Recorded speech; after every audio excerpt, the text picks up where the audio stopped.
the last part of this lesson then is to talk about congruent figures and vertical angles. We've talked about congruent figures before when we just studied similar figures. Congruent figures have the same size and also they are the same shape. So they're exactly the same. And because they're exactly the same, that means that their segments are congruent and their angles are congruent. Congruent segments have the same length. Congruent angles have the same measure. So we don't say an angle has a length, we say it has a measure. These are just terms, okay? And then the congruent symbol looks like a little wave over top an equal sign. Or if you remember, the approximate symbol is this is approximately. You're just taking one of those curves and you're putting it over an equal sign. And that's read as it is congruent to. So I could say angle A is congruent to angle B, just as an example. And that would mean that they have the same measure. If angle A is 90 degrees, then angle B is 90 degrees. So that's just an example, okay? Well, intersecting lines also form two pairs of vertical angles. When you draw two intersecting lines, you actually draw the shape of V's, right? You've created 4-letter V's, really. Some of them might be wider than others, but here's a V and here's another V. Vertical angles are always congruent, and that can be marked like this. So these two angles are congruent. That means they have the same measure. So maybe this is angle 1, this is angle 2.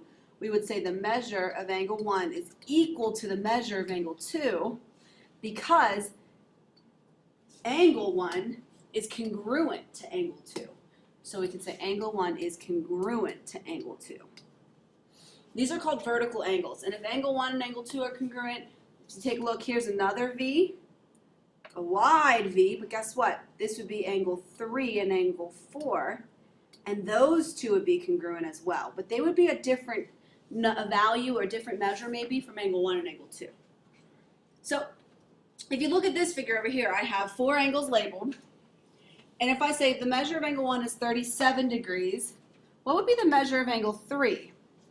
Well, since 3 is just flipped right across these intersecting lines, 3 would have the same measure. So the measure of angle 3 would be 37 degrees because they must be congruent.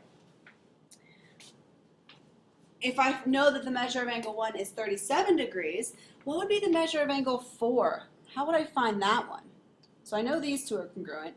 I know these two are congruent, but what would be the measure of angle 4? Well, what property would we use to solve this?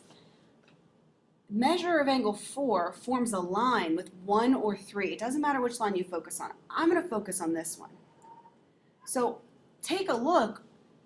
4 and 1 form a line. What do you know about lines? They add up to 180 degrees. What property are you using?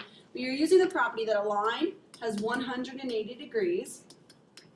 You're also using the idea that these are linear pairs. This is a linear pair.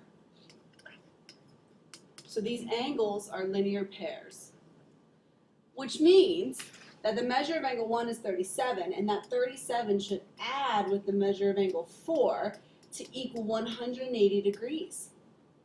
You could solve this equation by subtracting 37 from both sides, and now you would know that the measure of angle 4 would equal whatever this subtraction is. So the measure of angle 4 equals 143 degrees.